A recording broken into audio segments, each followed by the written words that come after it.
this video, I want to walk you through how I use ConvertKit to set up, publish, and grow my evergreen newsletter. Welcome to my channel. I'm Pamela Bassa, the founder of The Lucrative Lady. And on this video, I'm talking about my favorite platforms, ConvertKit, which is a creator marketing platform.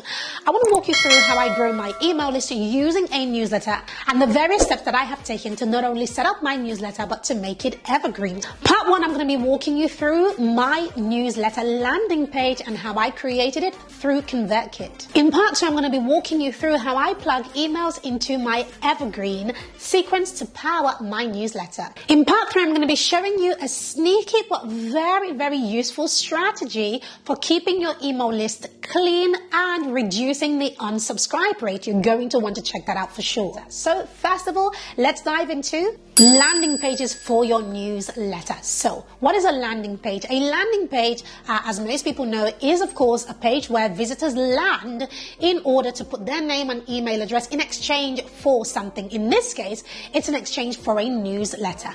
Now, one of the easiest ways that I created my landing page is actually by simply using one of the beautiful templates that is already given to us inside of ConvertKit. So let me dive in behind my laptop and show you how I chose my template and how I configured it to work with my brand and how I set it up and made it live. Let's jump in and have a look right now.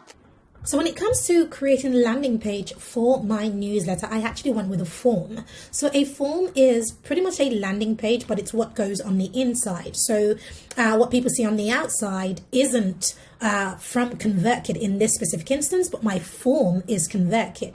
So let me show you what that looks like on the outside. So this is my website.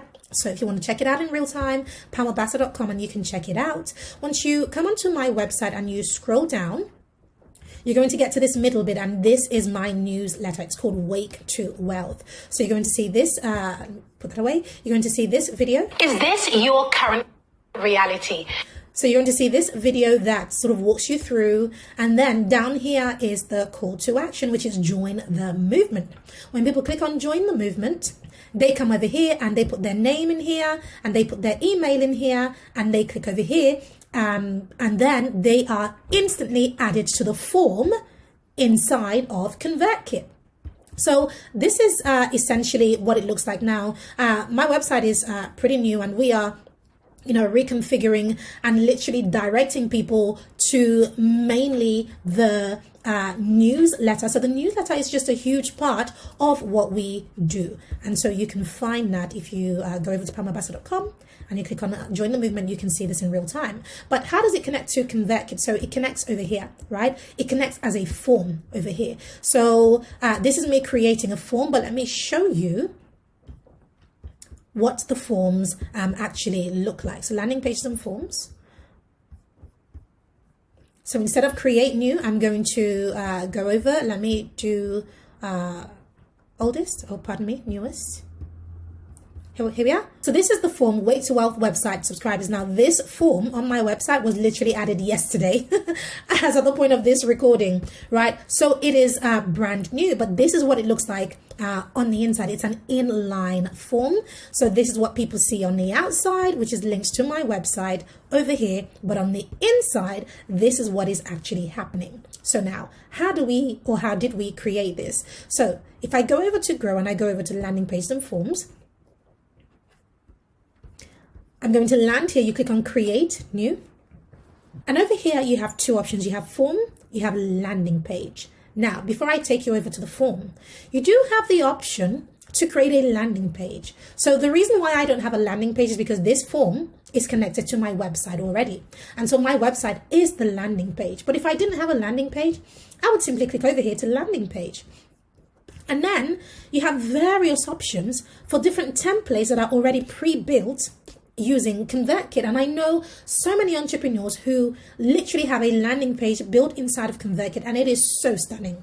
So let's have a quick look. So if I click over here to newsletter, so we can see lots of newsletter templates that you could easily use for your business. So let me see if there is one that I really like. Hold on.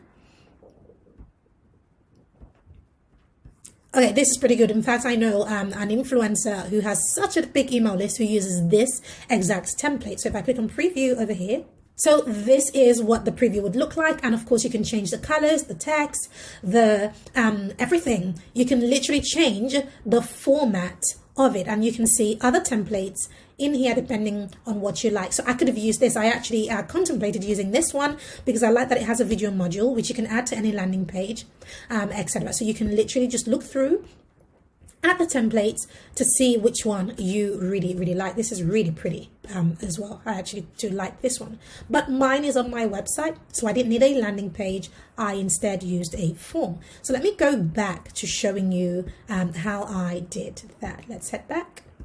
So I click over here to form, and then what I do is I click on inline, and to be honest, it really doesn't matter what you choose. So if I go back to show you the various options, you have inline, you have modal, you have slide in, and you have a sticky bar. So what is the difference? Inline is pretty much the one that I used on my site, what goes behind this.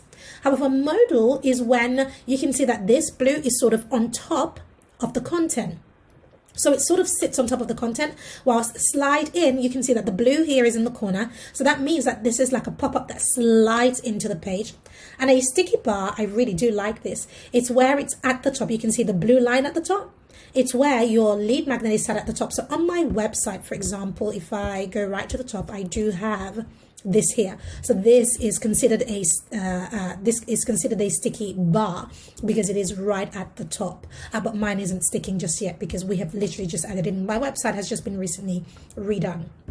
So so here it is. It would sit right at the top, just like this at the top sits here. So this is a lead magnet as well. And in fact, this form, if I click this, is connected to ConvertKit as well. All of my forms are connected to ConvertKit. So in this instance, I would choose inline because that's what I have on my website. And then I tend to go with this one. Now you have various options that you could choose. To be honest, you know, for yours, I just go for the simple one because nobody's going to see it, right? So I click on choose over here. And then what you want to do is first change the name. So I'm going to change this to demo, just so I remember to delete. And then it has email address. I tend to also add the name. So I've clicked the plus. So this is the email, and this is where the name field is going to go. So here I have email address and your name, but I want the name to come first. So I'm going to swap this over. So now I have your name here and your email. With this email section, you cannot change anything. I mean, you can change what it says inside, but it's default email. This, however, the name I can change. So I've written down your name or first name, whatever you like. And then as a custom field, I'm going to hit this drop down on the right hand side. I'm going to leave it as a custom field. And then here, I'm going to select first name because that's the custom field. And this is what it says inside it. I'm going to tick here as required, right? So that you have to give me your name or a name in order to move forward. And then all I have to do is save. Now, in order to add it to my website, however, if I click down, in order to add it to my website, however, all I need to do is hit publish over here. And I have various options. I have the JavaScript. So I could literally copy this and use that. So it says embed your form onto your site with one line of JavaScript. You can use HTML. You can just share the form. You can have it if you have a WordPress plugin. Then you have unbounds, etc. So if you do have if you are using WordPress on your site, I know that you can have a ConvertKit plugin for WordPress that literally allows you to attach the form to your website at the click of a button.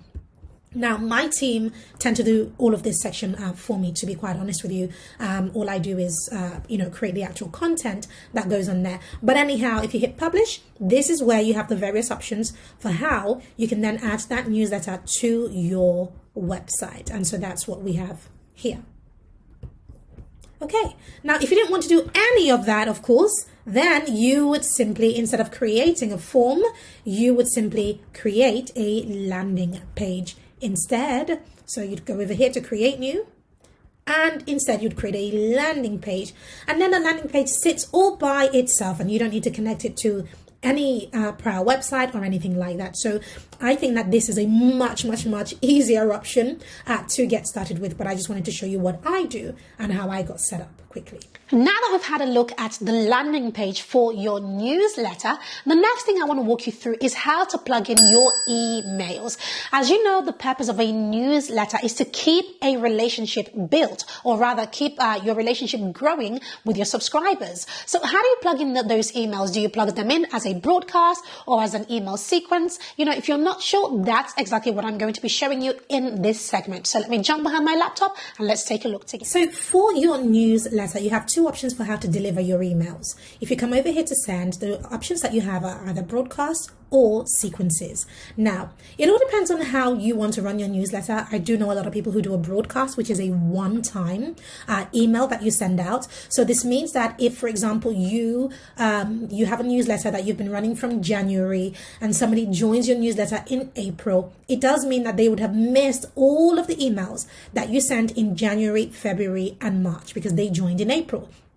What I chose to do, however, and what I'll be showing you is a sequence. Now, the reason I created a sequence instead of a broadcast is because my newsletter is evergreen. So if I come over here to show you, so here it is, it's week 12.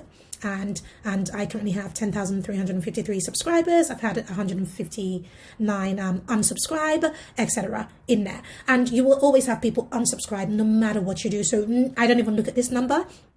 If I'm being completely honest with you, I don't look at them. So here we are. So if I open this, the reason why I decided to go for an evergreen newsletter is because I truly believe in having a hands-free business. I believe in automation. And if I'm being completely honest, I put so much work into these emails. So let me show you, the depth of these emails. I put so much work into writing them, that I just think to myself, if somebody joins my newsletter, I don't want them to miss even one. So my plan is to create a 1 year long chain of newsletter that's incredibly powerful and, full of value for my subscribers. And I've only just started. So I only have 1, 2, 3, 4, 5, 6 emails in this chain so far because it is brand new.